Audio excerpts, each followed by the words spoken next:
hello there. We are live, so I want to welcome you all to part 3 of 3, the buyer's consultation here at Samson Properties. So if you're online with us watching, just want to say hello. If you're live here with me, always glad to see faces in the crowd. So a couple quick reminders as we get started. This is part 3 of 3. There is no way to do, in my opinion, a really solid, complete buyer consultation with all the bells, whistles, logic, science behind it in just a one session. So that is why we've broken it down into the 3 sessions. I hope that you will go back and in Cardinal Nest find session 1 and find session 2 and listen to it. The printouts are there as well. The printout for today's class should be up in the Nest for you as well. We have an awesome team behind the scenes that make all these extra little things happen for everybody. So again, a shout out and a thank you to them for doing that. So real quick, give me a thumbs up. Have you completed session or part 1 of the buyer consultation? Yes. Part 2 of the buyer consultation? Yes. All right. If not, do go back and watch it. Again, as always, we find that the best way to learn, because it's how our brains function, is you will find yourself wanting to go back to it 3 to 5 times. Because the first time through, whether it's Jumpstart, whether it's a sales meeting, whether it's this, whatever, it's a lot of times the first time is that drinking out of the fire hose, the wow, you almost feel overwhelmed.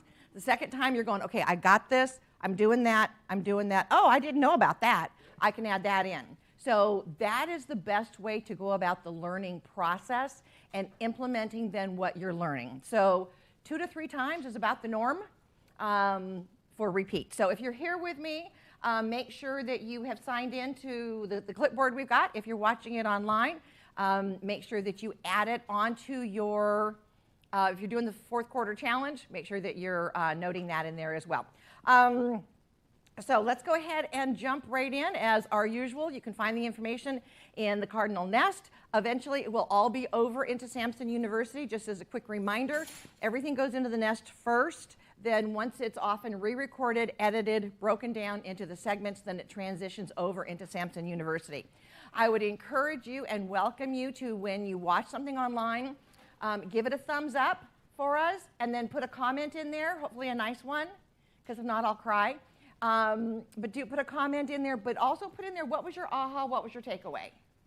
Because we want to make sure that anybody else who comes across it can realize, oh my gosh, this was a good one that I've missed, I haven't watched yet, and want to encourage them to do it. That also gives corporate an idea of how many are viewing it and which classes need to stay and which classes need to be adjusted out as the market changes. So that's where you can always find stuff. Don't forget, every Thursday from 11 to 12, done virtual.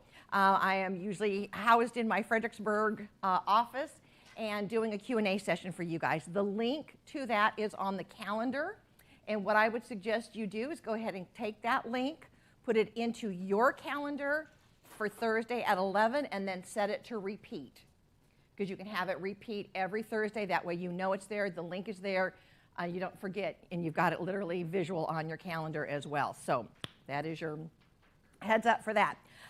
Special thanks to Cardinal, as always, for sponsoring these classes and bringing this great information to you. So again, a couple quick suggestions for those that may be new to my programs and my classes. We want to make sure that you are aware that each session that I do, the front page is designed to look like a checklist. Okay, that is done intentional, because we want you to get out your colored pencils, your crayons, your highlighters, your lip liner, I don't care. When you've completed the task and got it done and mastered, mark it off. Okay? So that's going to help us moving forward. I would also encourage you, as always, to give them 3-hole punch and put them in a 3-ring binder. How many have their 3-ring binders already set up? Woohoo! Yes, all right. I even see a couple back there. Awesome. Because that is allowing you to create your own custom instruction training manual. You know, and when I first came on board, we talked about putting it all together into one, and I said no, because A, that means you got to dust it every 6 months because you haven't touched it because it's too big and it's overwhelming. But this way, we're able to give it to you piece by piece by piece by piece. And this way, how do you eat the elephant? 1 bite at a time. How do you master all this stuff? 1 little chunk at a time. And that way, too, it's not 100 books or 1,000 books out there already printed. We can update it and adjust it as market shifts and as we find new information that we want to incorporate in. So that is what the intent is. Now, the benefit of having them in a binder, if you're going to be meeting with your broker or manager or mentor or coach or me or whomever, one of the first things we're hopefully going to ask you is to bring your binder. I want to see it. I want to see what you've gotten done, what your stumbling blocks are, where we need to help you and fill in the pieces. That is going to be to your advantage as well. If you'll also notice on the pages of the handout, it coincides with the page number on the screen, and boom, that way if you get lost, you know exactly where we've left off, okay? A couple quick reminders of class rules. Make sure you get your phone off or silenced. If not, I will answer it. And as I reminded the group in here, I am mic'd, so whoever I talk to can be heard. And I have no problem embarrassing people because it's fun. I've done it before, and it's funny, especially when I'm reading a text message that's not what the text message on here is. You know, I'm just making up stuff and reading it. So it's always courtesy to yourself, but also courtesy to everybody else in the room. So make sure you got it off or silenced down for me. I want you to be open to some new ideas. Always, always, always be open to some new ideas. I'm always going to ask for your permission. May I have your permission to be blunt and honest with you, tell you what you need to know and not always what you want to hear? Are you okay? Give me a thumbs up. I'm seeing thumbs up. Excellent. All right. I'm going to remind you to please hear my heart, forgive my mouth. I try to catch it most of the time, but sometimes it just slides right out. So, but know that I'm coming from a place of love and care. You do have to laugh at my stupid jokes. There you go. Got that one down. I love it. And the main thing is, when you are done, I'm going to ask you, what is your aha, what is your takeaway? So again, if you're watching it on live stream or you're watching it on any of the replays, write down in the comment section, give it a thumbs up, write down a comment of what was your aha, what was your takeaway, what did you learn, what are you ready to implement? Because without identifying what your aha was and identifying what is the one thing you're going to put into action right now, my information, Donnie's, Sarah's, David's, Casey's, Jason's stuff the other day, which was fabulous, by the way, Tom Ferry, Mike Ferry, Joe Stump, Brian Buffini, Greg Luther, Tony Robbins, any of them that are out there, our information is no good. It's no good until you decide you're going to implement it. And that's where the benefit comes, and that's where the value starts coming.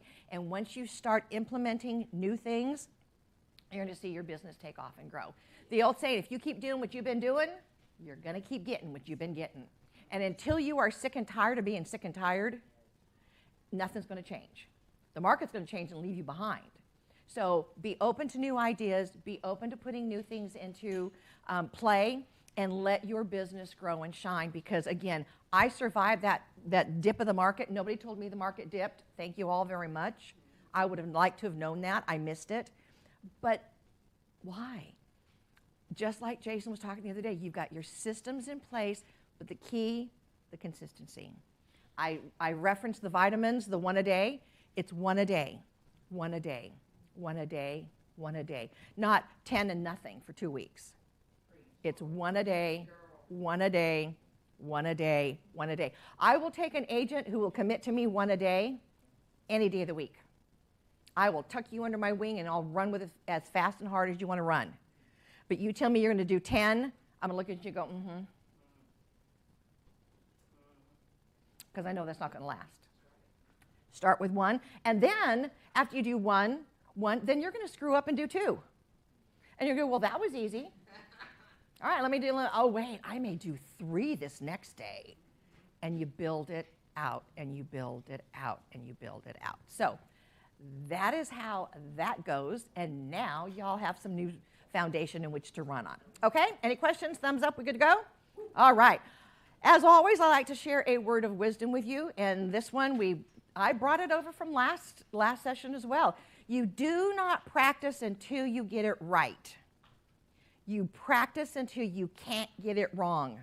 And with a buyer consultation and a seller consultation, which is coming up next month, by the way, it's not a one and done. You don't look at it, listen to the class, and say, okay, I got it. No, print that sucker out from last week, role play through it a couple of times, get somebody else who's in the class as well, role play with them. My dog used to be able to you know, do a whole buyer consultation if she could talk. You know, she would sit there and go, okay, fine. I used to do my role play in the shower sometimes, washing the hair, doing the face, and I'd be practicing my stuff, and until I got the water bill in, and I thought, ooh, wait a minute. I mean, I may need to rethink that just ever so slightly. But you need to practice it. You need to look at those pages and say, okay, what was the takeaway? What did Lynn say were the bullet points off that page that were important? Because you do not read the whole thing front cover to back cover. All right? Bam. So you practice until you can't get it wrong. Now, I love this one. The old saying, practice makes perfect. No, it doesn't. It's a dumb mistake. It's a dumb statement. Because if you're doing it wrong, you just got really good at doing it wrong. Now, who follows baseball at all? Okay? I'm from San Diego originally, so the San Diego Padres are rocking it this year. I'm going to give a shout out to an old friend of ours, family friend, Joe Musgrove. His dad used to work with my husband in law enforcement, so I've known Joe since he was Joey, playing catch in the front yard with Dad. So he is now pitching for the San Diego Padres and is doing a phenomenal job. And he didn't practice until he got it right. He practiced until he couldn't get it wrong. The body goes on autopilot. And when you talk to any professional athlete, whether it's the gymnastic gals or guys, the skaters, the basketball, Kobe Bryant, he used to always say it became muscle memory. Yeah. Okay? The action became muscle memory. They don't even think about it anymore because they've practiced and corrected. They've practiced and corrected. They've practiced and corrected until they're at the level that they're at. And with this market now starting to do its little, adjust, which it always does, by the way, you're going to need to make sure that your skills are polished and perfected. All right? So practice with each other, practice with yourself, and then you're going to be good to go. All right. We ready? Ready. Ready. Ready, willing, and able? Ready, willing, and able. All right, let's go. All right, so as we talked about in part 1 and part 2, you need to understand just enough about the personality styles and types to be dangerous. Yes, the DISC is a whole mega session in itself, and we'll be getting into that, down the road. But as we talked, again, session 1 and session 2 of the buyer consultation, you need to understand just a little bit about each one. You can probably figure out what you are, but understand if you do a buyer consultation or a seller consultation and it's all about you, it's ego driven, it's you just think you nailed it, and then 2 days later you find out they just listed or went with somebody else, after you get your foot out of your gut and wonder what happened, is because you did not connect with them at their level. You did not connect with what was important to them. And it doesn't take a rocket scientist to tune in to a couple of basic things that'll go, okay, that's what's important to them. All right, so go back if you can, listen to sessions 1, session 2. Know that we also are going to have a full DISC assessment coming up because I really want to gear that one towards you and what you are, how you respond, how you react, and how you best connect with clients as well. Also, the other biggie part, is that a word? Sure. It is now. It is now. It's in the dictionary. I looked it up. I got the dictionary changed one time, by the way. I'll have to see about that later. It is important to understand not only is there 4 personality types, and yes, we are a mix of all 4. We're not just one or the other. You're a mix of all 4. It just depends on where you are on that scale. I love her. I get to pick on her. Where there's other people that are a little more balanced, mentioning no names, but you want to make sure that you catch on to whether they're visual, whether they're auditory, or whether they're kinesthetic learners. Because what are we doing in a consultation? Basically, it's an interview. You are interviewing them, they're interviewing you. You need to set the tone and the expectations of how working together is going to go. I think it was last week or the first week in part 1 or part 2, we talked a little bit more about the catch. If you hear them say, I see the market's doing this, I see, they're going to be visual. If they say something along the way, I hear that the market is changing or I hear that this is happening, they're auditory because they're hearing it. And if they're kinesthetic, a lot of times they're all of the above a little bit, but they're kinesthetic, they need their hands on paperwork. So if you do not have a buyer consultation or a seller consultation, and you're just talking to them, and you're telling them and telling them and telling them and telling them and telling them and telling them and telling them and telling them and telling them and telling them and telling them and telling them some more, okay, they forgot the first 30 things you just told them. All right? So, and if they're visual and kinesthetic, you just lost them. You totally lost them. That is why I make such a point to bring that to the table, to say, understand it a little bit, to be dangerous, and you will catch on. Okay. In session 2, we also reminded you that the consultation is not carved in stone. It is a living and breathing document. Have one printed at the ready to go, and that way all you have to do is customize the front sheet. If somebody calls and says, hey, can we meet real fast? All right, you want to have one at the ready, because if you don't, that is when your printer is going to jam, the internet is going to have a hiccup, it's not going to connect to the printer, you're in frazzle mode because you can't get one printed out. Okay? Have one at the ready and one to go. And then after you use it, you step back and say, okay, how did that go? What did I do well? What do I need to work on? Then all of a sudden, you work on the part that you said, one part, one, not 101. What did I do well? Okay, I did this part really well. Okay, I'm going to remember that. You're identifying it. And then you're going to ask yourself, what was the one thing I could do better the next time? Once you identify that, then you will work on that mentally in the shower, driving, whatever. Then when you go back to do it again the next time, you now have the one thing that's already done well, because you identified it. You've added that other piece in. Okay, now you're doing that part well. So afterwards, you'll ask yourself, what did I do well? Okay, I remembered these two, got that down. What was the one thing that I need to make smoother, more, just kind of flow better? Where did I get tongue-tied? Where did I trip off? Identify one thing that you can make better. Identify it, work on it. Now you've got 3 things and less to work on. And that is how you build it out. That is how you build out your business. That is how you build out your transactions. What is the one thing? Oh, wait, jumpstart session 1. What is the one thing that you can do to build and make your business better? And as you are self-evaluating, because I ain't going to be there the entire time to tell you what's working and what's not working. Okay? But what I want you to be able to do, and those that are doing any coaching or one-on-ones with me, I'm going to be asking you at the end of every transaction, what is the one thing you learned? Because you're the problem solver. It's all about solving problems. What is the one thing that you would like to see yourself do better at? And how are you going to fix it? How are you going to make it better? And then the next time, it just keeps building and building and building and building. You see people that have been in this industry that can do a buyer consultation, a seller consultation in their sleep.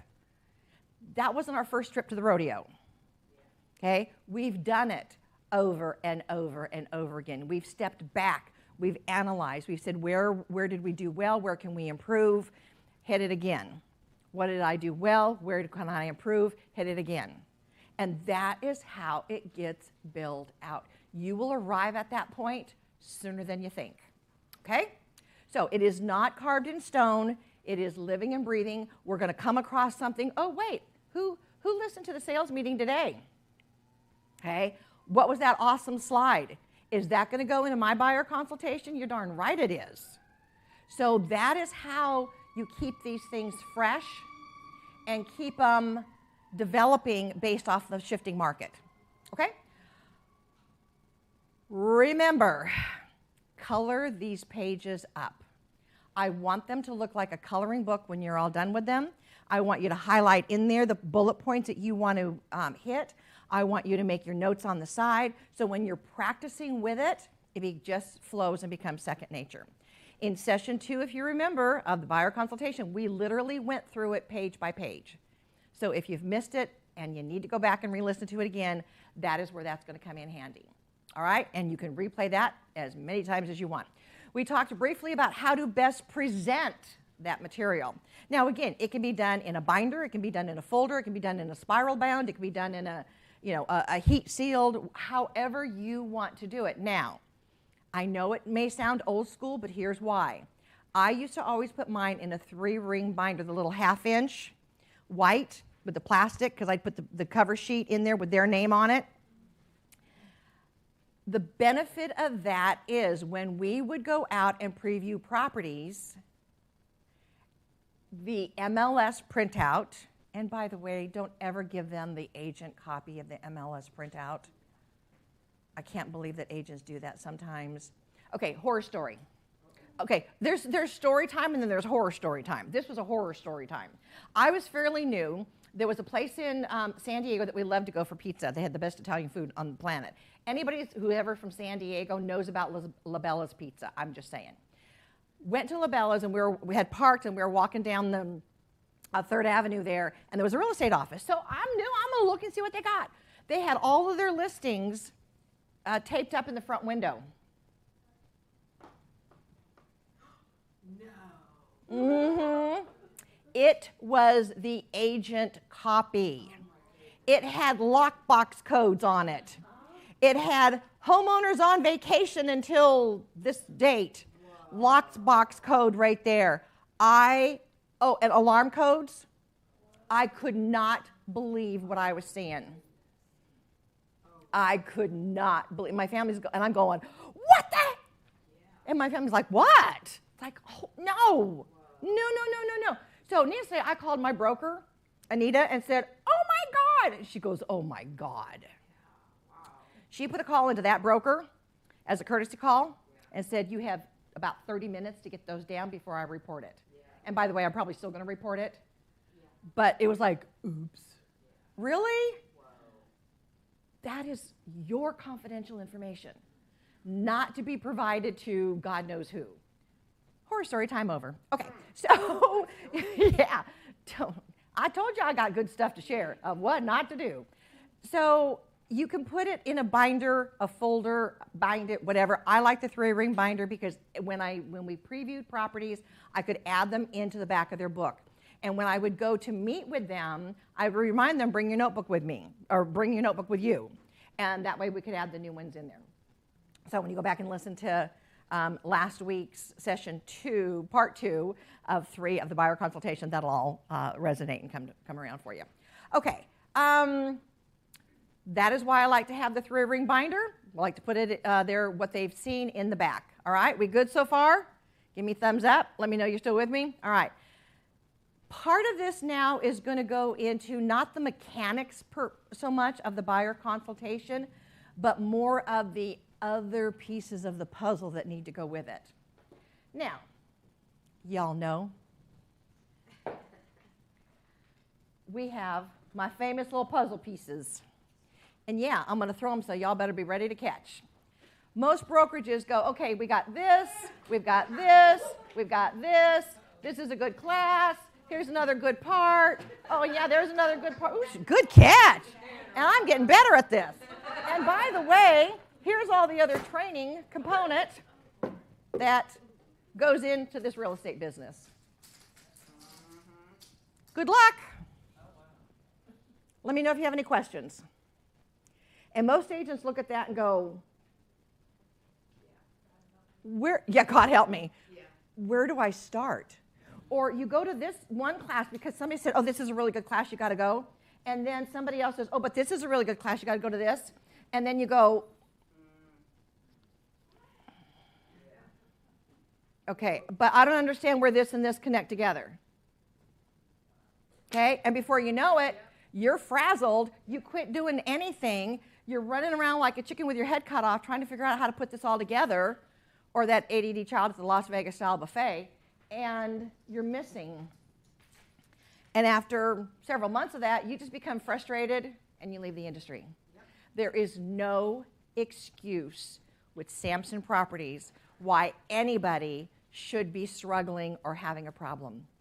We have spent hundreds of hours in pulling what I've been teaching for years and over 4,000 agents and giving them the methodical piece by piece to put their business together in order. That is why you hear me say over and over again, the Samson Jump Start. You start in session 1. Once it's completed and you've got the tasks done, then you go to session 2, then you go to session 3, then you go to session 4. From there, everything else will start flowing out of it. Eventually, we're going to have a whole learning trail that's going to walk you through methodically. If you are interested in finding out a little bit more about my background and how I ended up training over 4,000 agents now, there is a quick video in the Samson, the Cardinal Nest. I'm not sure if it's in university yet, but I know you can also find it on YouTube. Just Lynn Hamilton introduction. It's about a 5-minute, and it'll kind of tell you about how and why I created the real estate missing piece and how we've put this all together for you, okay? So that is there for you. So let's start putting some of these pieces together in terms of the fine-tuning of a buyer consultation. This one, September, as you may or may not remember, was Realtor Safety Month. Realtor safety is non-negotiable, okay? We often put ourselves in such danger we don't even realize what we've done. And yes, you can be stalked. Yes, you can be hurt. Yes, you can be thrown in a trunk. Yes, you can be... I do not want to see any of our agents at the lead story of a 5 o'clock news. That there's a missing agent or the body was found in the closet in the vacant house, because we have put ourselves at risk. Now, fortunately, or unfortunately, my husband being in law enforcement, I heard the horror stories. And there's about 40 to 50 agents a year that get murdered. I know, that was a wow. And there have been a few in Virginia that got murdered. All right? So, and that doesn't include all the other ones. So we actually put together, we did it in our Fredericksburg area, and eventually I'm going to be bringing it to Chantilly to record. We did a hands-on. I had a gentleman, okay, so who knows Lena? Remember Lena? Little tiny petite thing? All right. Tony, who is the self-defense instructor for the police academy, is about 255 pounds, solid as a rock, and is also an MMA, whatever it is, MAA or MMA. Yeah, boxer. Lena got to flip him. It was the best ever. Oh, yeah. Oh, yeah. He pretended he had jumped her, had her down. He showed her what to do, and in a matter of 3 seconds and 3 moves, boom, he was over. Lena was on her feet and ready to run. All right, so we want to bring this stuff to you guys. Again, be aware of your surroundings. When you're walking someplace, if you're meeting a client somewhere, safety, safety, safety first. If you do not know who they are, meet them at the office, meet them in a public place, let them know that it's company protocol or company requirement that you take a photo of their driver's license. Always have somebody know where you are at, who you're going out with. Just know that there is some dangers out there. I don't want to scare you, but be aware. Even if you're walking, parking lots or whatever, be off your phone and be aware of your surroundings. So, agent safety is still a big deal. This one I want to share with you. It's the red file alert. It can be called any color, but I figured, Samson Cardinal is red, so let's use the red file. If you were in a situation with a client or potential client or one that's claiming they're a client, and you just got the EBGBs, okay, we call it woman's intuition. You guys may call it gut instinct. I don't care what you call it. If your gut is going, something's off here, here's what you do. You always have another agent you can call, but you always make sure that they know about the red file alert. I would call Katie. I'm going to pick on Katie because I love her. I'm going to pick on Katie. I'm going to call Katie and say, hey, Katie, it's Lynn Hamilton. I'm out with John Smith, my client, over at 123 Cardinal Way. Can you do me a favor and pull the red file? She is now on alert that I'm uncomfortable where I'm at. She now knows who I'm with and where I'm at. Now, she's going to stay on the phone with me. I'll ask her something stupid about, hey, pull the red file for, you're at the office and you're going to say yes because don't have them on speakerphone, okay? Pull the red file and look up for me, is this property at 123 Cardinal Way, does it show that it's on well or septic? Just ask some stupid questions, okay? What it does is it lets her know where you're at, who you're with, and that you're uncomfortable. It lets the person that you are with know, oh shoot, if I was going to jump her and grab her purse or whatever, I'm going to do it now. Somebody else knows where she's at and who she's with. Has it happened? Yes. Do we want it to happen? No. So by having a system as an emergency red file alert, and the minute she would hear me say, hey, it's Lynn, I'm out with John Smith at 123 Cardinal Way, can you do me a favor, can you pull the red file? The minute I start with the name and the address, she knows immediately that I'm in an uncomfortable situation that I'm not cool with, all right? Use that. Team up with each other at your office. Have other agents know that this is an alert that you can have. And again, if you're single and have nobody at home, please let another agent or somebody know where you're at and who you're going out with, all right? Yeah.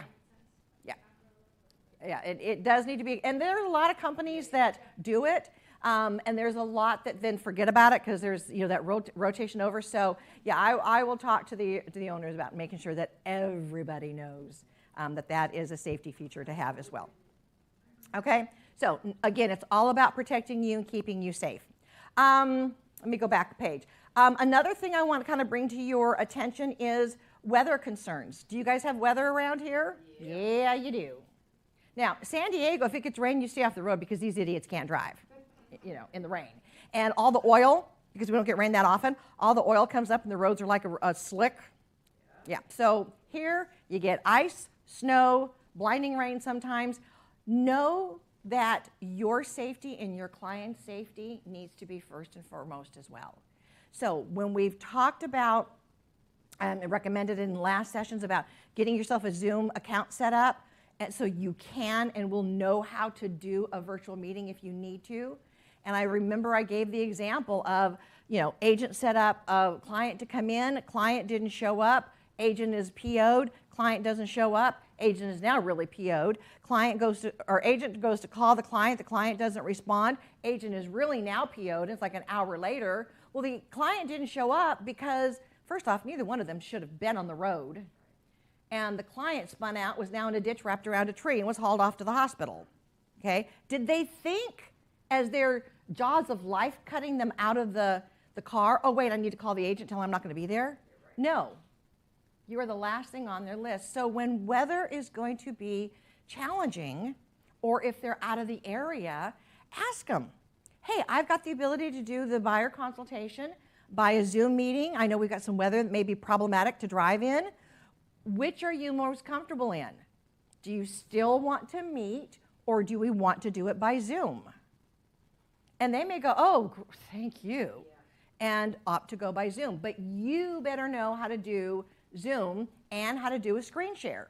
So that is why Jumpstart Session 1, I've asked you to set up a Zoom account, do a play with somebody else, set up a meeting, everybody log in, the two of you log in, you make sure you know how to turn camera on, the audio on, you make sure you know how to do a screen share, and guess what?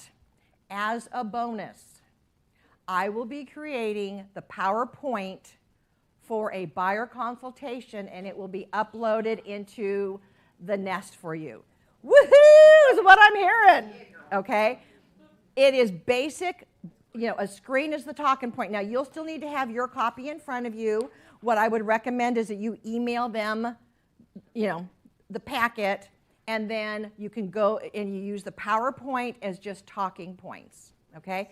But you want to make sure when you do the screen share that you can still see them because you want to see their reaction to various things. And they need to be able to see you as well as the PowerPoint slide, okay? So that is how that is best done. You will come out looking like the rock star. Yeah. So again, it's not that difficult to do, but I want you to practice. This is where this piece of the puzzle connects to this piece of the puzzle. Please let these connect. Well, they kind of do. Okay, so that is where in the Jumpstart session 1, I said set up a Zoom, get to know how to use it, because I knew this was coming. There you go. And yes, I do get to pick those up after class. All right, so be aware of safety, be aware of weather conditions.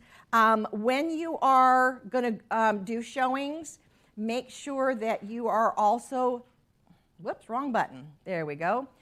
Make sure that you are also looking at grouping your showings together. I mean, that makes common sense. Has anybody got gas lately? Yeah, you guys are way more expensive up here than I am down there. But again, you want to be effective of your time as well as theirs. So you scout it together. You say, hey, we're going to see this property, this property, and this property, because it's all in the same area. And if this one's down 40 miles in the other direction, you don't go here, and then back. All right, so, and I know that's hard to do sometimes, but do the best you can to at least be top of mind on it, and then let them know that you're trying to cluster them together for easy showing. Now, when we talk, let me go back one step. When we talk about weather, some agents use the general rule of thumb. If the schools are closed, they're closed for a reason, not so the kids can drive you nuts at home, but because the road conditions are unsafe for the school buses. Now, you may be thinking, but the main freeway is open, but the schools look at it from the back roads.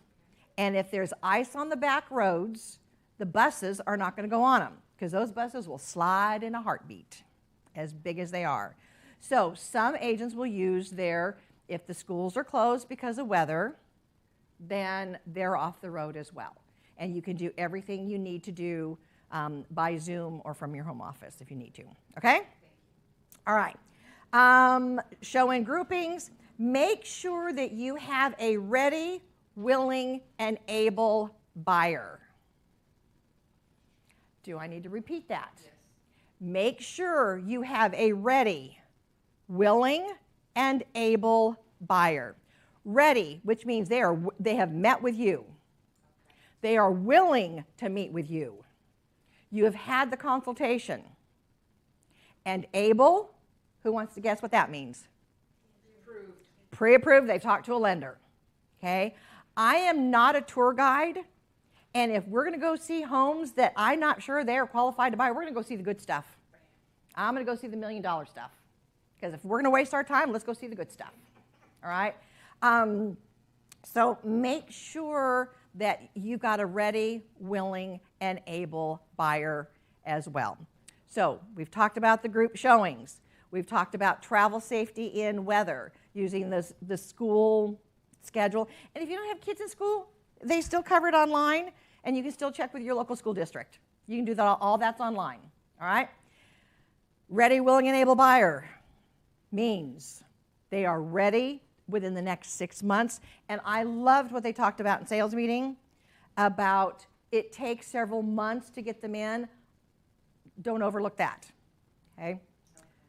They're willing to meet with you, they're willing to meet with the lender, and they're able to make a purchase. Don't overlook that, please. Here's what not to tell a lender. Horror story time. Can't make this stuff up. So we were doing a class or meeting or something one time, and we had the lender in there. And this one gal spoke up and said, oh, I never get my clients pre-approved or pre-qualified. We all went, oh, and looked at her. She says, my job is to find the home that they want. It's the lender's job to figure out how they're going to fund them. Did that sink in? Yeah. Y'all need to see these faces. There, yeah. It's like, are you friggin' kidding me? Yeah, no. That's not the lender's job, okay? Your job is to find out what their purchasing power is. Part 2. buyer consultation term to use. Okay? Make sure they're talking to a qualified lender, and don't do that, please. I'll beg.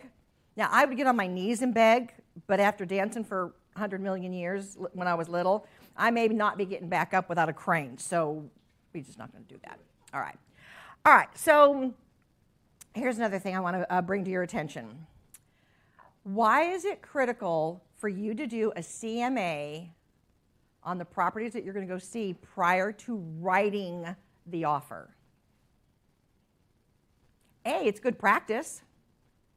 It lets you know if that property, in your now professional opinion, is overpriced. Okay? And when you get really good at doing CMAs, oh, wait, that's part of the fourth quarter challenge. When you get really good at doing CMAs, it doesn't take you that long to do them. Just kind of, are we in the range here? Now, what are the three components that takes into consideration on a price? Location, amenities, condition of the amenities. Because if we all lived in the same neighborhood and we all had exactly the same house, and you went and have done like total upgrades on yours and it's like magnificent, and you did some upgrades as well, and I didn't do any, and the house is like 8 years old now, is my house going to be the same value as yours? No, it is not. I'm always concerned when you hear certain advertisements on the radio, or typically on the radio or whatever. Text me your address and I'll send you your property value. Yeah. Okay, so you do that. So now you're going to come to my house, and you've given me the price point of, I'm just going to make up numbers for the example. You gave me the number my house was worth $550, but now you come and see mine, and it needs some TLC. How are you going to get the mud off your face, the egg off your face, and backpedal out that my beat down property is now barely worth $500? Well, you told me it was $550. Okay? You just stepped in something that you can't get off your shoes. So be real, real careful when you generically give a value. Make sure that it is a guesstimate, which is a guess and an estimate, and until you are able to see the property, you cannot lock down the price. Just my pet peeve of the world. You want to make sure, too, that you are going through massive details as you're talking to a buyer, and I'm going to come to that in 1 second. I want to hit on the point, though. What is the other common mistake that agents make with working with a buyer? They are not reading the HOA docs. Now, is it your job to read the HOA docs? No, but it is your job to make sure that the buyer understands the importance of reading the HOA docs. What they're looking for is, let's say you know that they've got, I'm just going to make up a carpet cleaning company, and they have a company truck. Will the HOA allow that company truck to be put in the driveway or on the street? Some do, some don't. Okay? If they have a boat or an RV, will the HOA allow that to be there? Here's the other biggie. We've not seen it for a while. We saw it years ago, and this is where another horror story is going to come from. Okay? When a market starts coming down, especially if people are in financial stress, one of the things they will stop paying is their HOA dues. Then they will stop paying their mortgage, and then it eventually goes into foreclosure. Now, we saw it on an epic scale years ago. I hope and pray we never see it to that level again. But what was happening then, which potentially could happen again, is a buyer needs to look at the HOA and docs and the financial statements and find out if the complex is in the rear or losing money. Here's an example. Let's say 5 years ago, they looked at the complex and said, okay, we're going to need to have a roof. We need $500,000 to do it. It's in the budget. It's been approved. And they've got 5 years to build up the portion that'll go towards the roof, because that's part of what the HOA does, right? Okay. So all of a sudden, we went through a phase, again, which could potentially happen again, so I want you guys to be aware of it, that people weren't paying their HOA dues, which is usually a sign there's financial trouble. They'll eventually start paying the mortgage, and then it goes downhill from there. Well, what happens is the HOA still planned on that money coming in, and now it's not. Okay? That roof doesn't care that you're not paying your HOA dues. They don't care that you're not paying yours. It's still rotten and wearing out. So the day comes that $500,000 is supposed to be there for the roof, but they're short $100,000. Can y'all say assessment? Put your jaw back in place. Yeah.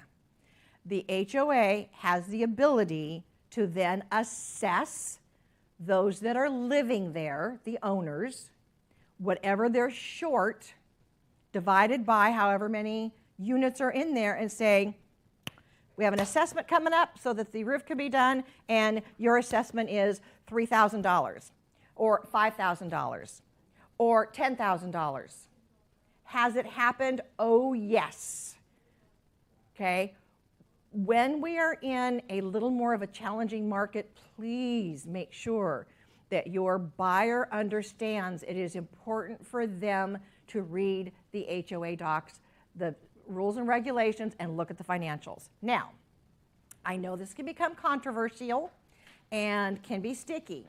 As a potential buyer, I couldn't do it, but I could sure suggest to my clients that they did it, that they stopped in the complex, let's say, of the weekend when people are out puttering around and get to chit-chat with some of the neighbors, okay? Find out what's going on. Now, technically, too, they can attend a board meeting. They cannot say anything, but they can sit there and listen. And what they're listening for or looking for in the docs is there any shortage coming up that assessment may be up for discussion? And if you get the minutes of the HOA meetings, you can go back at least 6 months and be aware of what's being discussed, all right? Some areas got hit harder than others. When that happened, I'm just giving you a heads up that, God forbid, it ever goes back to that. You better make sure, because there's nothing worse than getting a buyer into a new unit, and 30 or 60 days later, they get a $15,000 assessment, and they're looking at you like, what the? Yep. Okay? Well, you didn't tell me about this, and you're thinking, I didn't need to tell you about it. That was your job. But did you advise them to make sure they read those darn docs, all right? Or the one that's got the work truck that now finds out they're getting cited because they can't have, well, if you've read the docs, you would have known. It's their responsibility, which is why you make such a point of that when you're going through the buyer consultation with them. And then when the HOA docs do come in, remind them. They've got it physically in their hand or on the computer. It is important that you read those thoroughly to make sure that you know what you're coming into. So now you've done your due diligence to make sure they're doing their due diligence, okay? So hopefully that type of market and problem will never rise its ugly head again, but more than likely it can and it will. Just want to make sure I mention that. Here is my warning of being able, okay, so there's the reminder about reading the HOA docs and knowing what's there. Here's another thing of not to step in. You want to make sure that if they ask about a school district, is this property in this school zone? You do not tell them yes or no. Because if you tell them yes, and the school district is in the process of rezoning, now they just bought in an area they don't want, you're the bad guy. So if that is, and here's how you would respond to that. If that is important to you, which it sounds like it is, here is my recommendation. As you know, it is your job to do your due diligence. Here is where you can go and get that information. Yes, they can check online, but there's nothing wrong with picking up a phone and having the client call the school district and say, by any chance, or is there any rezoning on the plate? They will tell you, because at that point, it's public knowledge. Okay? And it may happen a year or 2 years before it actually goes into effect. So just be aware of that. You want to make sure that you're not stepping in it if somebody asks. Did you like that? Yeah. Okay, yeah. Can we put a pool back here? Oh, look, there's a big old space. Yeah, we can put a pool here. Great, you're going to buy the house? And then you find out, yeah, no, they can't put a pool back there, even though you told them you could, because that's where the leach lines run. Okay? Has that happened? Yes. Has agents gotten sued? Yes. Mm-hmm. Same thing with if you've got the land. Oh, yeah, we can divide the land. Not always. If that is important to you, Mr. Buyer, Mrs. Buyer, Ms. Buyer, then you need to check with the proper zoning or the property authority to make sure that you have the correct answer. All right? Don't step in it. Same thing with, oh, look, there's plenty of space to add on. Maybe, maybe not. Oh, we can add a second floor. Maybe, maybe not. Because guess what? A slab foundation, I know enough to be dangerous. Okay? A slab foundation has a different requirement for depth on a one-story house than a two-story house. And if the slab foundation is only there to support a one-story, you ain't putting a second floor on. Okay? Don't step in it. Be careful. So if a buyer is saying something along that line, okay, if this is important to you, this is who we need to talk to. Or you need to do your due diligence and your investigation to find out if that is able to be done. Then it's on them. Okay? Same thing with splitting lots. Oh yeah, it's 2.5 acre. I can do an acre, an acre and a half acre. Yeah, not always. Certain requirements in certain areas, you cannot split it less than. Or if it becomes landlocked because of a split, don't want to go that road either. Okay? So those are some things to be aware of and not to do for not stepping in it.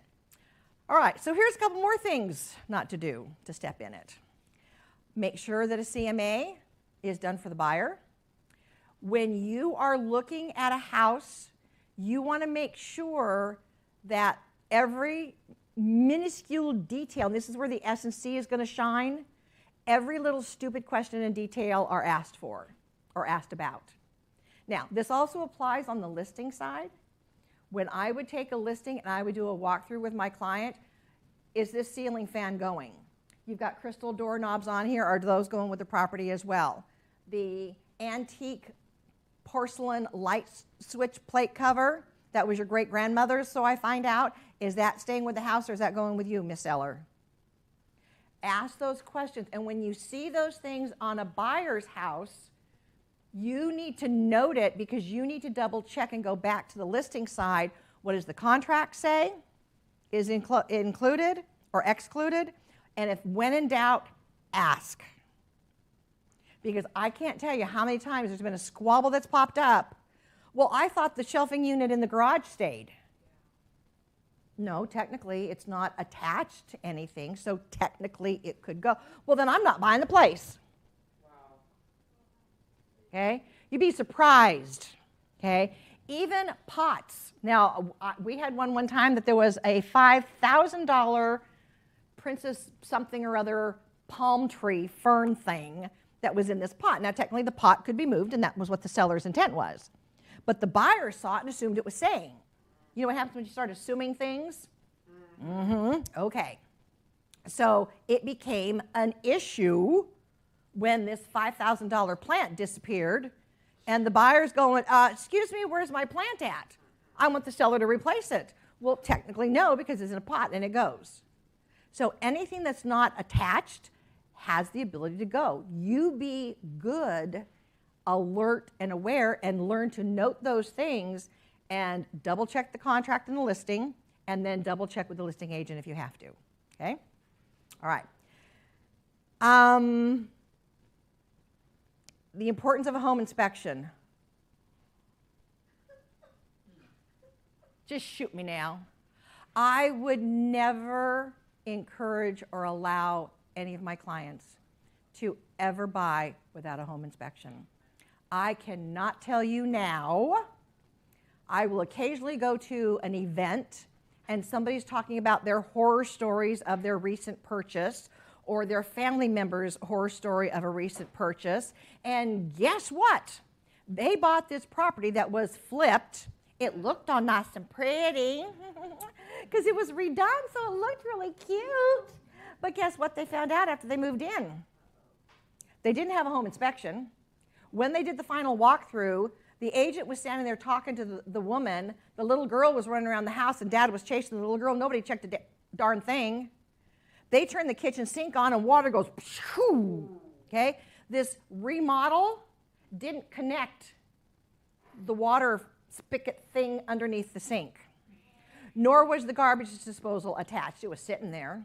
Then they found out that although there was only 4 outlets in the house that worked.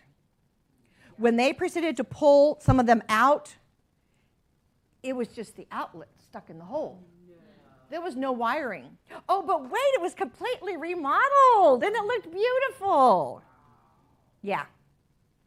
Yeah. Horror stories. Yeah. So I'm listening to this. A friend of mine's listening to this. Then I discover and realize that this friend of ours, doing, where does she work? She's a settlement officer. With who? Cardinal. And her and I are just looking at each other going, oh dear God. And we're like popping a cork because this poor mutual friend, acquaintance, kids just bought their first house and it was a disaster. Because why? They didn't get a home inspection. Yeah. So be careful, be careful, be careful. So a home inspection is critical. A final walkthrough is critical. Check the stuff. You want to check outlets? Get yourself a little nightlight with the on-off. Put that puppy in, flip it on over, see if it comes on. Okay? Costs you less than $2 to get a nightlight. All right? So just, again, your job is to protect your client.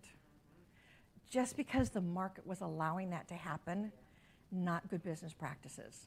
Okay? So that's one of my pet peeves. Now you know, and don't step in it. All right? Phew.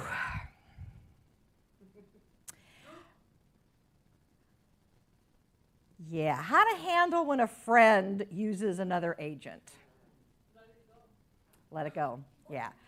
It's going to hurt. And any agent that has been in this business longer than a year has had that happen. All right? Sometimes, and so let me give you a little back end on this. Sometimes that friend may not see you as a professional in this industry. Whose fault is that? Yours, okay?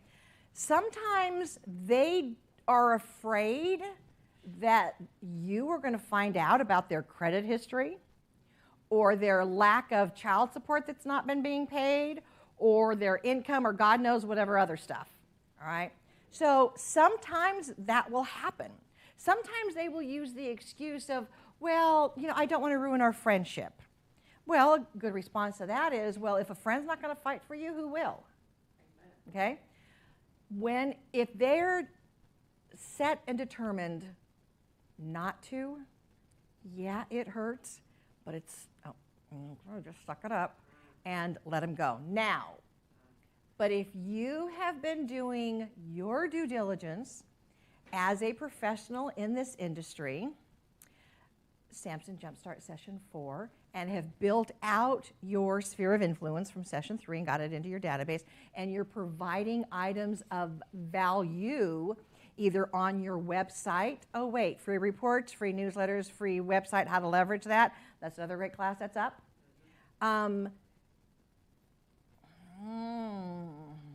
Okay, y'all give me permission, member. You got it. All right.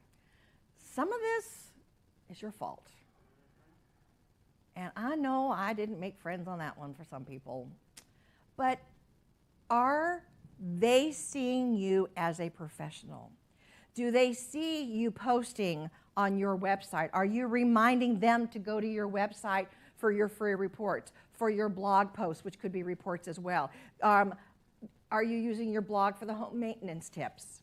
Are you providing something of value to them every 4 to 6 weeks? Are you doing the free newsletter? Okay. Are you, from session 1 of Jumpstart, using the mission statement? My mission is to help you protect and maintain the value of your greatest asset, which is your home. And if you're not, then they just see you as a friend and whatever else you've done and whatever. They don't see you as a professional yet, especially if you're fairly new.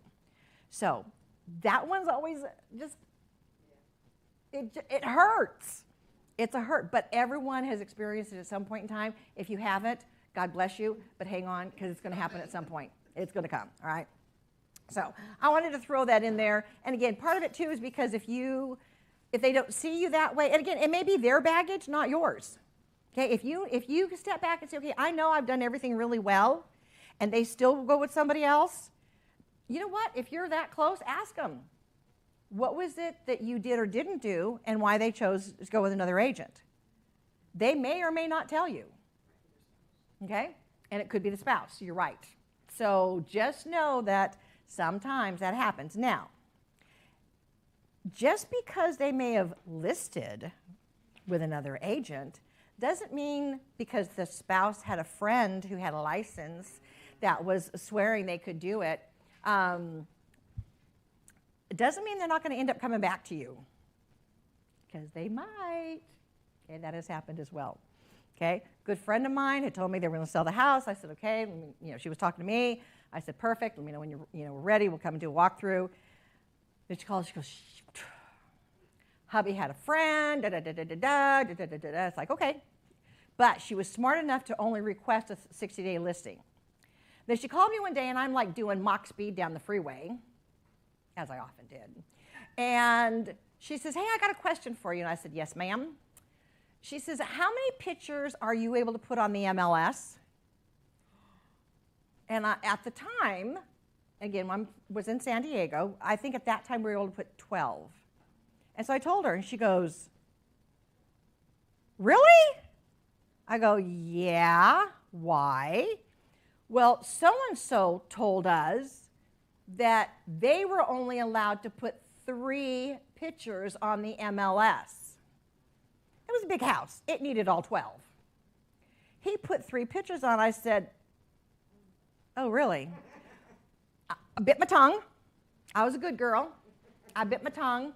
And I said, all right, I'm not going to put down how somebody else chooses to do their business. Let me tell you how I choose to run my business.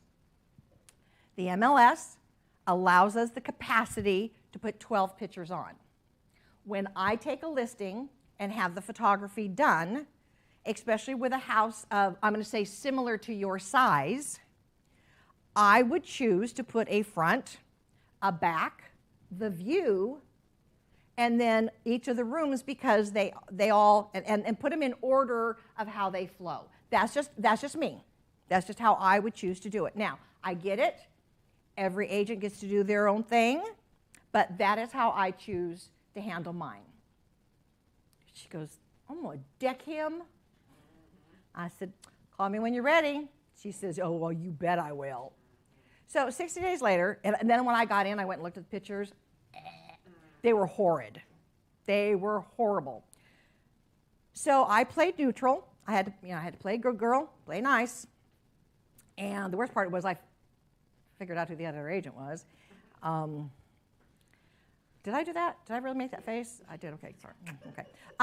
So anyway, I was able to relist the house and had it sold a week and a half after it got listed, with all 12 pictures, by the way. Yeah, same price. Well, the price was what I had quoted them, and so yeah, so it was listed correctly price-wise, but the pictures were crap. And again, they had 15 properties they could go look at. Why are they going to go look at this one? So, yeah, all right. So that kind of tied into how to handle when a friend wants to use another agent. Sometimes it's out of your control and you can only do so much. All right. Okie dokie. Let's see what I've got next on my trusty little... Okay, so at the bottom of page 3, I have a bonus for you all. It is a concierge form and a free report of 10 things to consider changing out or changing when you've got a buyer. Now, in your handout, guess what you've got? The concierge form in there. And guess what else you have? The 10 things to check out or change out in your new home. It is in the back page of your handout, all right? The concierge form is one when I would go meet with a client, whether it be the buyer side or the seller side, I would have them fill that out right away. And a lot of times I will leave one person filling it out while I'm walking the house with the other person.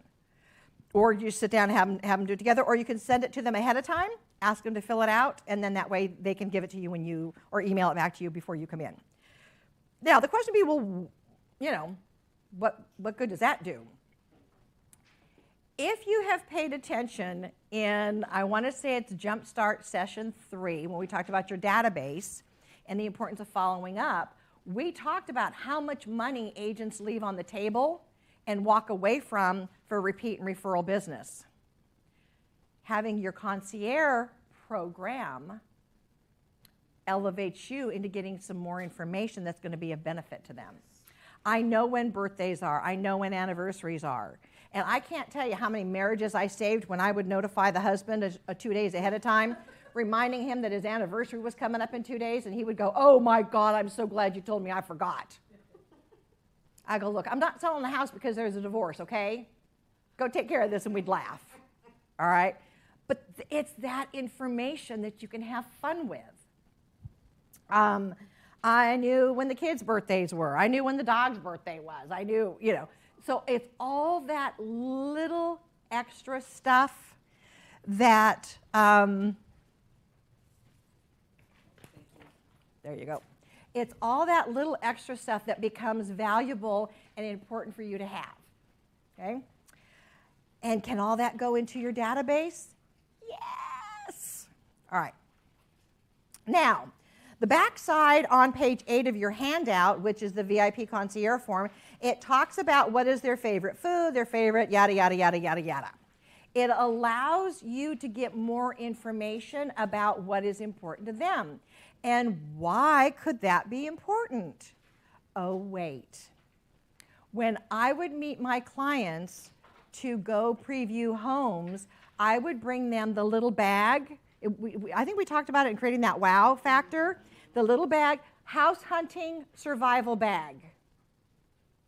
In there would be what they had told me were their favorites. How did I know that? Because I asked, I got it, and now I knew. I had a client one time that she liked water, he liked this particular tea. He loved peanut M&Ms. She liked something else. So whenever we were going to go meet, and again, just the little bags, you can get them at Dollar Tree, 2 or 3 of them for $1.25 now. Any color you want. Sticker, label, house hunting survival bag. They thought it was the cutest dang thing ever. I'd give it to him. It had the water and her snack-em. He had the tea and his M&Ms. He was like a 2-year-old going, "Oh, yeah, you remembered." Yeah. What did it cost me? $1, maybe. Maybe. But it created that wow. That is where that came in. Now, if you're looking for a housewarming or a birthday gift or an anniversary gift or something just to say thank you, you know what some of their favorite stuff is. Okay? Oftentimes when I find out what their favorite restaurant was or the type of food they liked, for the first week of them moving in, do they have the kitchen set up and ready to go yet? No! They're looking for toilet paper, let alone, anything else. So I would often include a small gift card for whatever restaurant so that they can at least go out and eat and feel like, oh, because the kitchen's not put together yet. Little things make a big difference. Then, because you're building out that referral-based business as well, Okay? If I knew that I got an introduction from a client for somebody else to go talk to, as I said before, you always acknowledge and thank the act of the referral, not the results of the referral. I would flip back to my little concierge form and go, oh, okay, they like this or this. I would get them this or this. And that little gift meant so much more to them because they knew that I knew. And it really hit home. Thank you for introducing me to Bob and Susan. I'm looking forward to working with them. Just wanted to say thank you for that introduction. And again, it could be if I knew they loved Starbucks, I'd include a $10 Starbucks card. Stop by later, grab yourself a drink and a treat, on me. Thank you for thinking of me. Boom. I would always get a phone call when they received it in the mail. Oh my God, thank you so much. That was so nice of you. Well, was that nice of you to introduce me to them? I'm looking forward to working with them. Okay? A lot of times it's the little things that will make that huge impact. All right? So that is where and how the concierge form comes in handy, how it can be used. I always had those puppies printed out when I was putting together a buyer or seller packet. Again, because I had the binder, they usually went in the front left-hand pocket. So that was the first thing I'd pull out and make sure they did. Okay? Now, I would also include a business card in there, but not just a plain business card. I made a sticker. Remember we talked about labels? Okay? That said, one for you, one to pass on to someone you know that I might be able to help. And I'd have 2 business cards stuck in there. You're planting the seeds of referral from the very beginning. Can I get an aha? Aha. What did it cost? Minimal, not nothing, not a whole lot. Okay? But it carries a great pop. All right? On the other bonus thing that we have is what are the things you should consider changing out? And I have that at part of my consultation right up front, but then I reference back to it as we get closer to settlement. Ladies and gentlemen, if you are not encouraging / requesting / paying for it yourself / demanding that the buyers change out the locks, you are dropping the ball. Horror story time. Uh-oh. Yep. So Uncle Tony just got out of jail. He had a key to the house. He didn't know they moved. He came back to surprise him and walks right in because he had a key. The new buyer never changed the lock. Now, you don't know who else has keys. And this is a true story. I was on the seller side. And what was funny is the buyer, the agent that was representing the buyer, was the one that taught me this when I was brand new. And the fact that he missed this one on this one, and what the outfall was, it was like, are you kidding me? So the seller who I was representing had a brother who was PO'd because he was being evicted out from living in the trailer in the backyard. So he's now not a happy camper because his free ride is over. So he got booted out. No one bothered to double check that all the keys had been returned. Now, the seller thought that they had gotten the keys back from him. Apparently, he had a second set made that nobody knew about. Now, we couldn't prove this part, but it certainly connected the dots. So we sell, we close, they move out, everything's done, new buyers move in, as they often did, went and got new TVs and computers and electronics and whatever else they wanted. They've got all this stuff in the living room, dining room, and kitchen. They're exhausted. They leave to go get a bite to eat, come back, it's all gone. They called the police. The entry came from the back door. It was done with a key. It was not a forced entry. So they connected it back to somebody had a key to the property. So Greg called me one day and he goes, oh my God. I said, Greg, you're the one that taught me about changing locks immediately. He goes, I know. So, insurance claim, police report, devastation. You do not know who still has keys to your house. Now, I understand, and I'm not sure which ones, so let me apologize for this. There are some of the home warranty companies that when you get their home warranty, they will automatically change the locks. Please look into that one, consider that, and make sure you've advised your buyer, if the seller is not paying for a home warranty that will replace the locks, that they get a home warranty and replace the locks. Because again, we don't know if Uncle Tony's getting ready to get out of prison or jail or wherever he's been off to and still has a key to the house. Does it happen? Yes. All right. So, done with the horror story on that one. Did you like that one? Yeah. All right.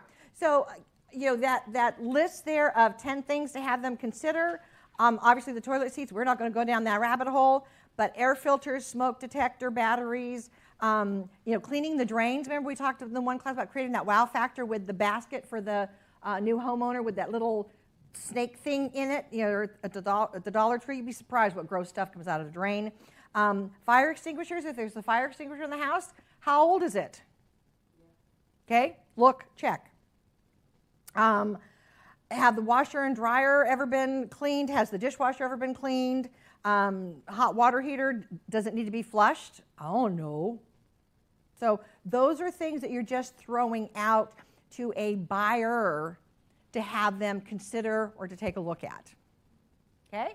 You become the charmed one because you're reminding them of this stuff. All right? So those are part of your packet, and those are part of your bonus information. So let's say you've gone ahead and you've already got the consultation done. Did you do the how did I do email to them? That we covered in part 1, part 2, I think part 1 of the buyer consultation. So when you go back, that's why I say we need to do these in order so you've got it. I have made more stinking money off that how did I do email / letter than, probably, I'm going to guess $50,000 to $100,000 of doing I'm going to say stupid little email letter, but it carried that wow. Okay? If you haven't listened to 1 and 2, go back and listen to 1 and 2, copy it, have it at the ready, where all you've got to do is drop it into the email and add the bullet points in there that you did during the consultation with them. We good? We good. Don't ever underestimate that. And I'm just gonna go ahead and put it out there. If y'all don't want to do it, let me know. I will do it. I will put my name on it. And then if I take the client, you ain't getting anything. I'm just going to say that.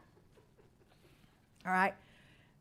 The intent of all these little things, too, is to create that wow factor. So when they have the opportunity to talk about you to friends, they got a wow to share. Because this how did I do email apparently had been the topic of conversation at many a dinner parties, barbecues, holiday events that I didn't even know about. Well, my agent sent me this. Excuse me, I didn't get that. But you weren't using my agent. There. And the next thing, I'd get a phone call. You're like, okay. Well, they said that you were really good, blah, blah, blah. And I'd find out. Okay? Do not underestimate the power of that little, all right? All right. Again, you don't want to do it? I'm good with that. You just tell me your clients what their 5 things were. I'll take it and run with it. There you have it. Okay. The bonus of the concierge form, the bonus of the free report, it's all in there for you. Deep breath. Okay. We good? Yeah. We good. Here on page 4 is your think outside the box. You know me. If we're going to play tic-tac-toe, I'm winning. Because there is no law that says you cannot think outside the box. As long as it is legal, ethical, and moral, go for it, especially into this kind of market that we've got going right now. So when you are working with a buyer and you've determined what it is they want and need, and you've done the how did I do email, and you got their wow response back, now, according to the consultation, they've talked to their lender to find out what their purchasing power is. You have started looking at the MLS to see what's out there to make sure that that price point and what they want in the area they want line up. Because sometimes it doesn't. And you've got to go back and say, okay, the area that you're looking at, the starting point is this price, not where you're at. Okay, so sometimes you need to have those conversations. But here is how you think outside the box and find potentially off-market properties. Does a house have a front door? Give me a yes or no. Yes. Does a house have a side door? Yes or no. Does a house have a garage door, typically? Yes. Does it have a back door? So there's 4. The front door is the MLS. Most agents only knock on the front door and use the MLS. If you are wanting to separate yourself from other agents, this is your opening the floodgates. Because when you meet with them, and we talked about this in part 2, when you meet with them, you need to let them know what you are going to do in order to help them find the house that they're looking for. The MLS is only one option. What I do for my clients is I create an array, a smorgasbord, a plethora of other search options. I am not going to use just the MLS. Here's what I do for my clients. Now you've got their attention because they're going, you're going to do this for me? Wow. Again, create the wow, create the duh. Can anybody look on the MLS? Pretty much, yeah, big deal. But you're going to think outside the box. So you're going to knock on the front door, which is the MLS. You're going to find out what's in there. You are then going to take a look at what has been canceled, pending, or withdrawn that meets their criteria in the area that they're looking. Once, if by chance you find something that meets their criteria, you will call the original listing agent first. I will repeat that again. You will call the original listing agent first. Do I need to say it a third time, or you got it? Okay. Now, if by chance you call them and you don't hear back from them, then you send them a text message. Because guess what? There's a possibility they work 9 to 5 and they don't get home until 6 and they can't answer the phones while they're at work. So a phone call, a text message, an email, all in a day. If they do not respond, give them a day and then do it again. If you do not hear from them at that point, it is my opinion that you have done your professional courtesy to try to reach them through all means that you've got possible, which are all on the MLS. And if they do not respond, it's now fair game. Okay? But always extend that professional courtesy to contact them through a voicemail, a text message, and an email. And in the text message, you can reference, I just left you an important message. Please listen to it. I've also followed up with an email. Okay? When you do get a hold of them, you can let them know that you're looking at a previous listing that they had on 123 Cardinal Way. Ask, are they still working with that buyer? And if by chance that buyer is still interested in selling, that you have a client that is ready, willing, and able, that is exactly the area they're looking for. It appears to be the amenities that they're looking for as well. And you just want to find out, is that seller still interested in selling? Now, here's how it's paid off. Has it worked? Yes. Have I done it? Yeah. Has it paid off? Yes. Does it pay off every time? No, because nothing pays off every time. But when it does, boom, you are now the golden child. 2 scenarios that I had that happen in. I knew my client was looking for a specific area that meet all the criteria, called the listing agent, said, I got a crazy question for you. Is 123 Cardinal Way still, are you still working with the seller? Are they still wanting to sell? I have a buyer that's looking for that area. They're pre-qualified, blah, blah, blah, blah, blah, blah, blah, blah. They're ready, willing, and able. By any chance, what's the status? Okay. She says, funny, you should call. I just talked to them. Yes, we're going to get ready to relist it. I got in there first. Okay. Now, did my buyer think I was like a rock star because I found a property that was technically not on the market? Yes. But when I talked to her, I found out the reason they had pulled it off is because hubby started unloading the stuff that was in the attic and bringing it down, twisted an ankle, broke a leg, had to have surgery and pins, and they decided that them trying to pack up to move between him having surgery and getting into a new house all at the same time was probably not the best agenda and time frame. So they pulled it off the market, and then we're getting ready to put it back on. Okay? Boom! There you go. Another time it paid off. Again, same crazy question, by any chance? Or they went through the same thing. And she goes, funny, you should call. I'm thinking, I heard this once before. The reason they had pulled it off was their dog had just had a large litter of puppies. And they did not want to disrupt the puppies and the mom in people coming and going from the house or needing to move them during their first 8 weeks.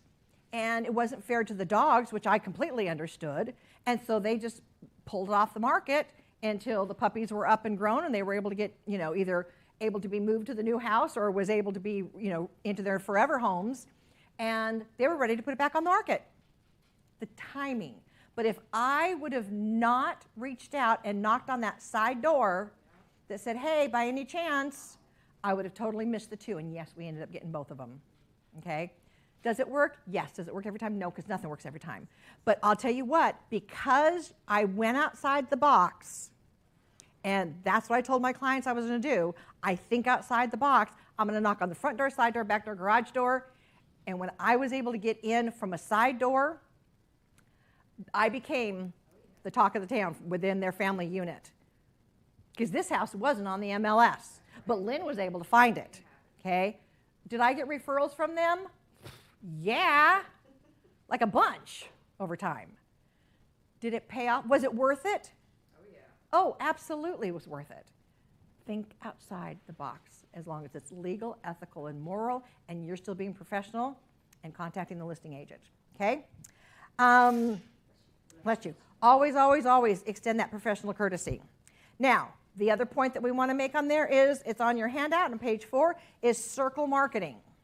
Now, I had a client wanted a specific neighborhood because of the schools that the kids were already established in, and the fact that the where he worked was close by. It was important because he had crazy hours that he needed to be in and out. So this area was their one and only market. Was there a place on the market? No, there wasn't. They needed the 5-bedroom. Okay. I was able to go into the MLS, which you guys can all do as well. I searched that neighborhood and found all the 5 bedrooms in there.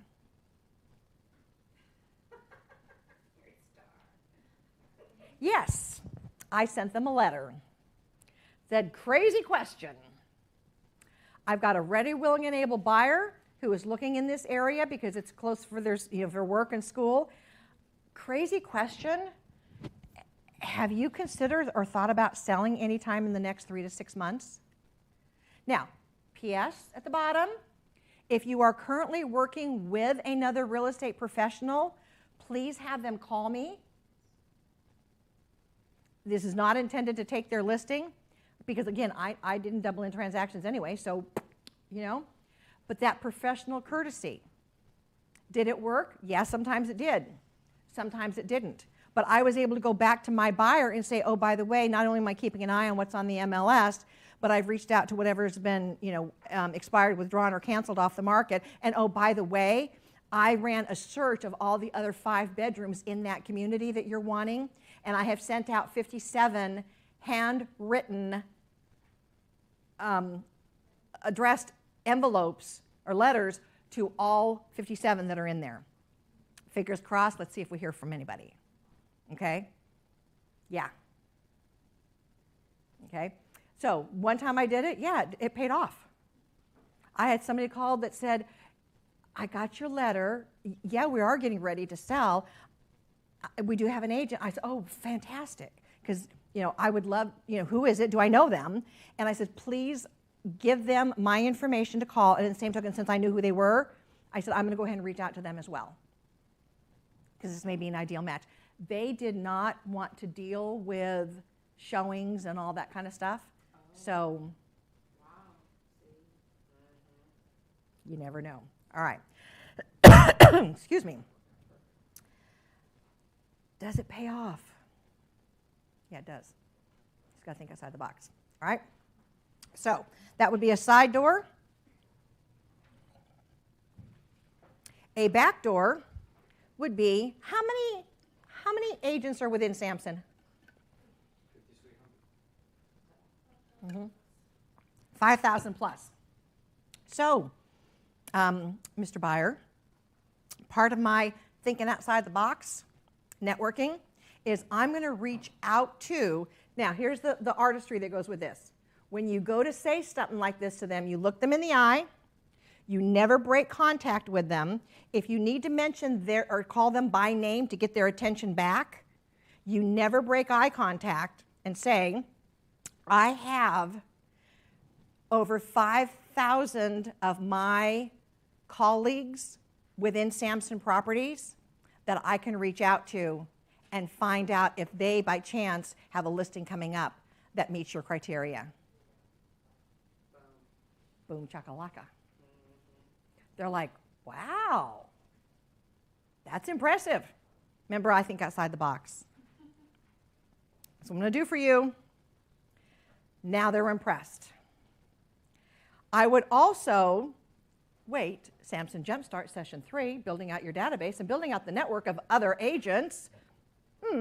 I would tell you that also in my personal database, I have X number of other real estate agents from various brokerages that I know or that I've worked with before. Eye contact. I'm going to reach out to them and find out if by chance they have anything coming up as well.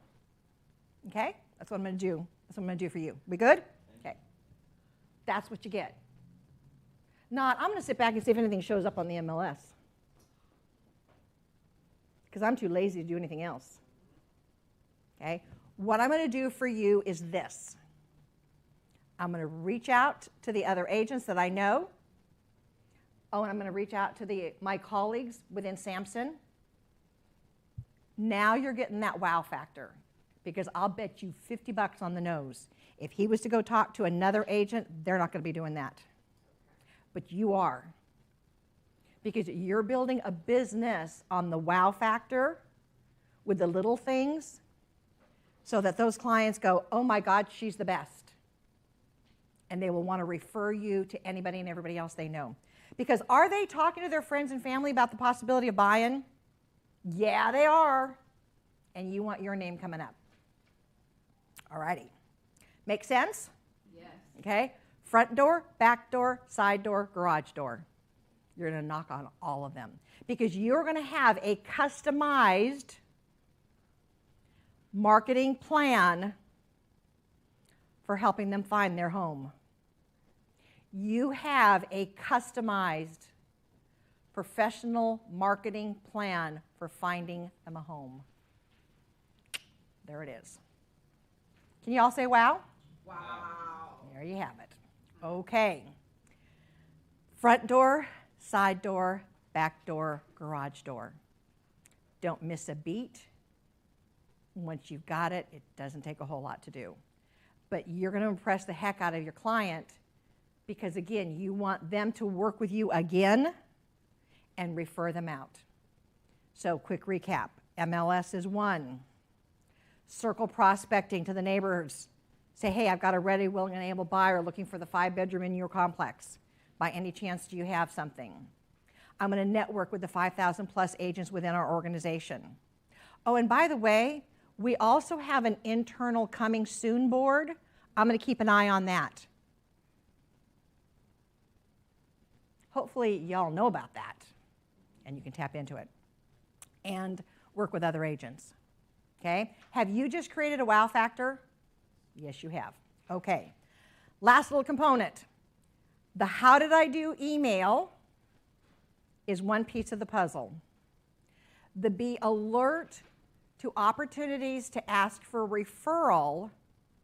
Once you have done something that has kind of impressed them, that is always a great time to say, I'm happy to be part of this, or I'm happy to help, and I just hope that you don't keep me a secret. Okay? Quick little move on.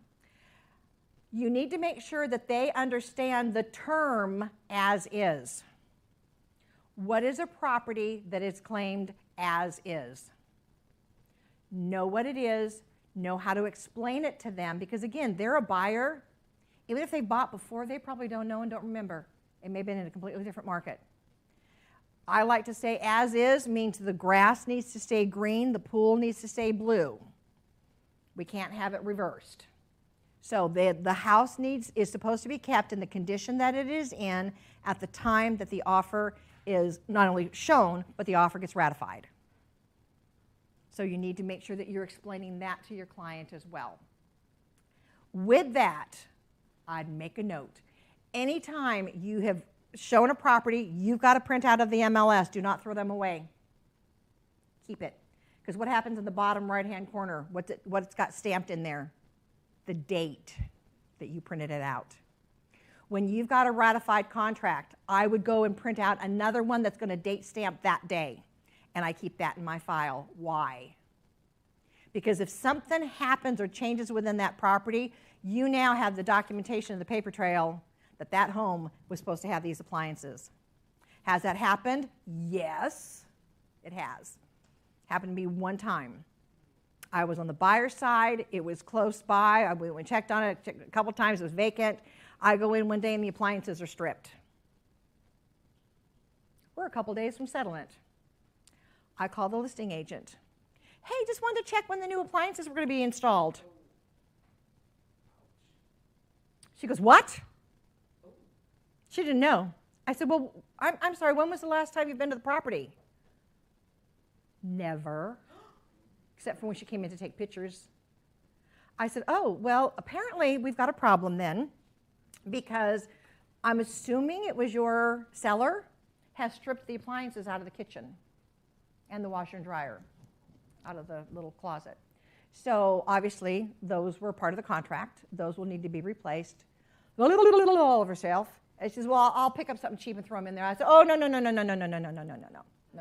out. According to the MLS printout, which I have a copy of, and according to the contract, which I very specifically mirrored, this is what needs to be back in there. So either you or your client are replacing with the same or greater than, not less than. They took them out. It's got to be replaced with exactly what was in there. And when she knew I had the documentation, she went to her broker. There was some language exchanged. And I don't know who ended up doing it, but somebody ended up doing it because we weren't closing until those appliances that were in there originally were back in there. But that is why you keep that stuff. You have that documentation. It's a CYA. Boom. There you go. All right. So make sure the client understands what the as is all about. Do you know that there is a 5-year follow-up program that is available to you to put your clients on an automatic follow-up? Is that a yes or is that a no? No. No. I'm hearing yes. I'm hearing no. Okay. I do believe I've got it in there somewhere for you. Yes, I do. It's on page 6. is the client follow-up program. This is ideal for you. It's ideal for anybody. Again, you don't want to do it? Fine. Tell me who your client is, I'll do it. I'll take the rewards and the benefit from it. When you go back and realize how much money agents have left on the table for $25, let's say if it even went up a couple dollars. For 5 years to follow up, holy moly, people, come on. Okay? You definitely want to follow up and make sure that you set your clients up on this program after a transaction is over. Boom. I'll leave it up here in case you need to peek at it, but the information is in your handout. Another thing you want to make sure that you are reminding your client of as you're working through the transaction, especially as you get to the end, is wire fraud a real problem and a real issue right now? Yes. Oh, dear Lord, yes it is.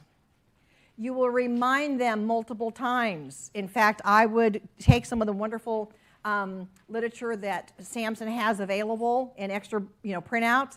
I would include that in your buyer consultation. Remember, I had them sign in blood what not to do during the loan process.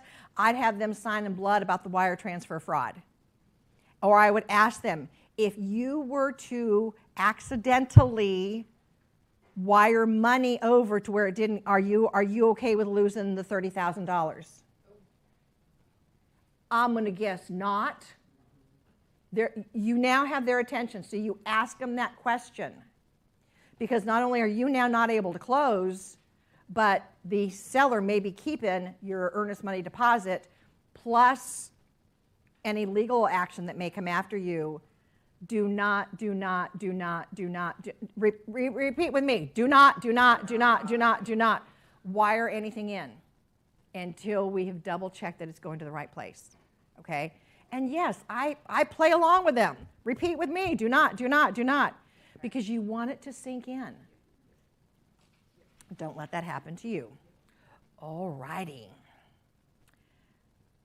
We have talked about in previous sessions the amount of money that's been left behind when clients do not get stayed in touch with and you do not follow up with them.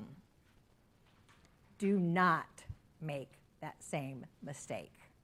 Literally, if following up is not your expertise and you don't want to pay the $25, again, let me know, I'll do it. But you're not going to get the client back either.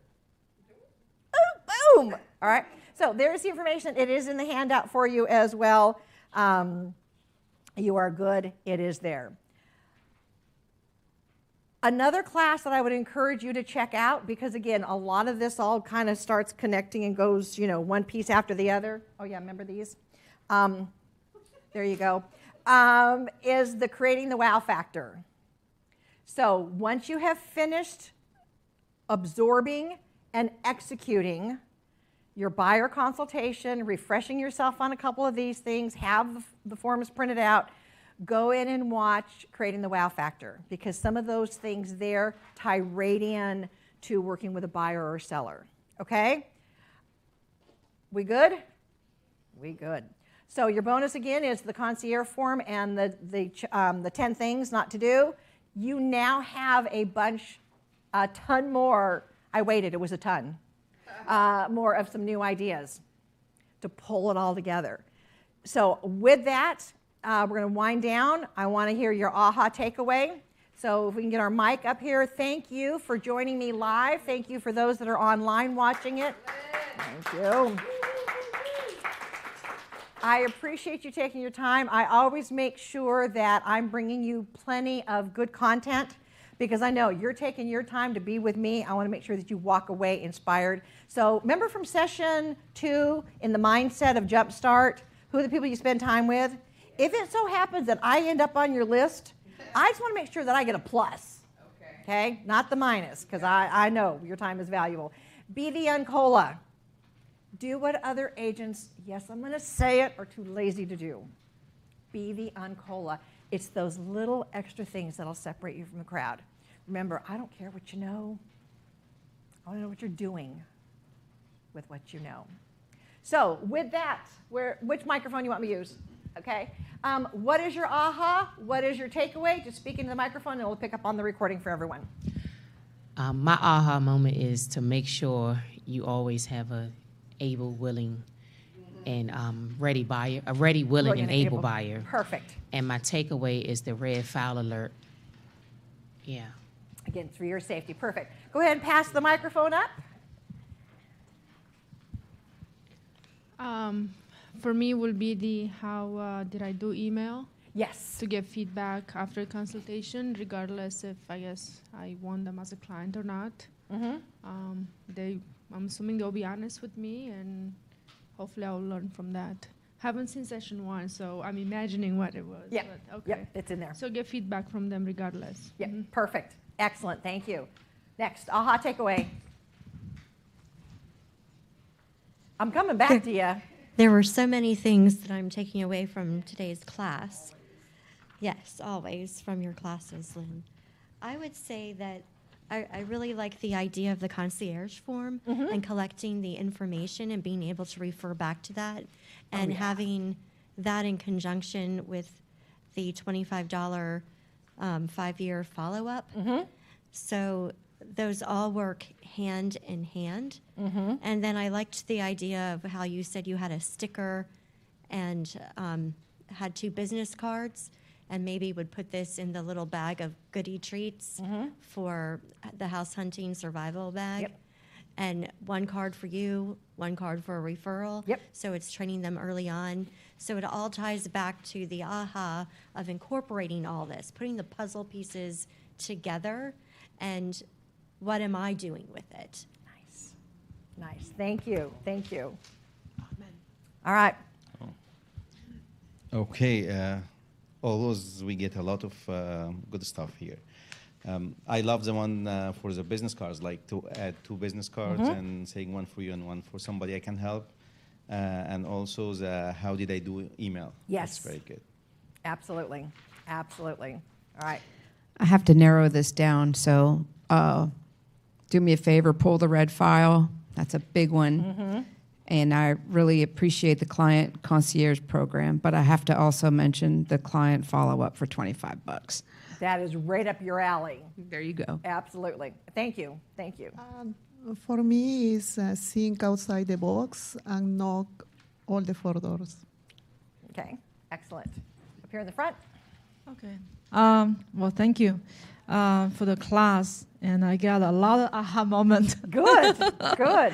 I did my job. And I think, of course, the client concierge program, which I haven't, really asked them. I just asked them, what's your address and your email so I can write a contract. But yeah. well, that's. Because y'all need to ask them what their legal name is. Yeah. I text the legal name and their nickname. Yeah, and those are very helpful. Good. And those are the. And what's the other question? What was your aha? What was your takeaway? Oh, So, my takeaway. There was a lot of takeaways, but the Everything. whole thing is, of course, the 10. What's that? The 10 things to check out and change out your new home. Those are very valuable. Very Thank good. you. Yeah. You're welcome. You're welcome. We got one back here. Yeah. Thank you, Lynn, for a great day. One of the biggest ahas was the HOA docs, Yes. assuming that they're getting it and opening it. Please make sure they do. Yes, that's Yeah. huge. And also, when you're searching for off-market properties, to call the agent, previous agent, and say, hey, by the way. have a Always client extend that who's- courtesy. yeah. Yeah. Excellent. Very good. Because again, if it was you, wouldn't you want to know the other agent extended the courtesy to reach out to you and not go behind your back? Exactly, yeah. Because technically, on a withdrawn, they're still under contract. So, if it's canceled, it's one thing, and if it's expired, it's another. But I always go back to the original. Now, another one you can do too, and I can take it, I don't know how we are on time, but I'll take another second. You can also reach out to for sale by owners. Now, that's a whole session in itself of working expireds and for sale by owners, which will be coming soon, by the way. But your job is to know what's on the market, to know the inventory. Isn't a for sale by owner a property of inventory? Yes, it is. So then how would you handle that is and again, I know agents that have done it and have done it well. They would have a conversation during the initial consultation and say, one of the things I may be looking at is for sale by owners. Let me ask you a question. If we find a property that meets your criteria that you're wanting to go see, there is a possibility it could be up to 3% more to cover the brokerage commission. Or the brokerage commission or the brokerage compensation. I didn't say anything about mine, because where does it go? It goes to the brokerage. All right?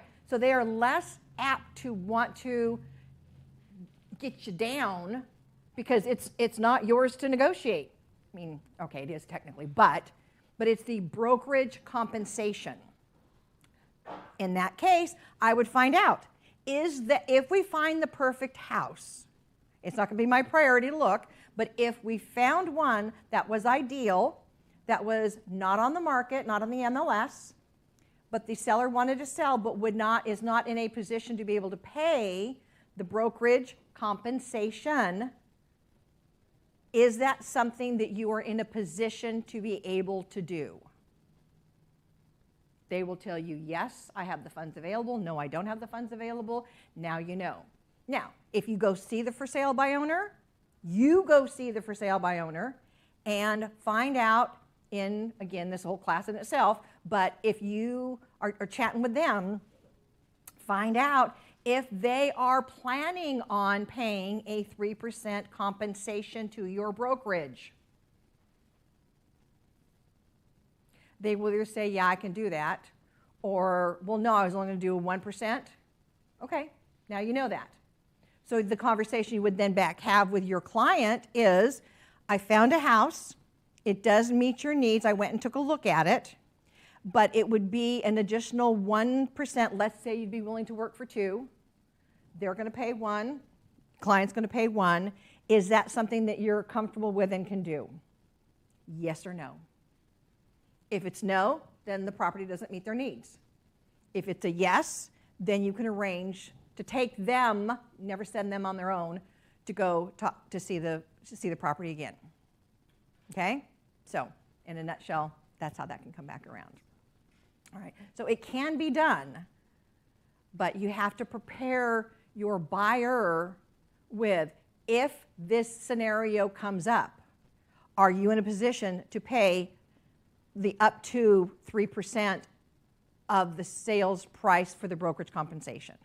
Okay, and then, now I've known, when we had markets crazy years before, I knew agents that did it and nailed it every single time. Absolutely nailed it every time.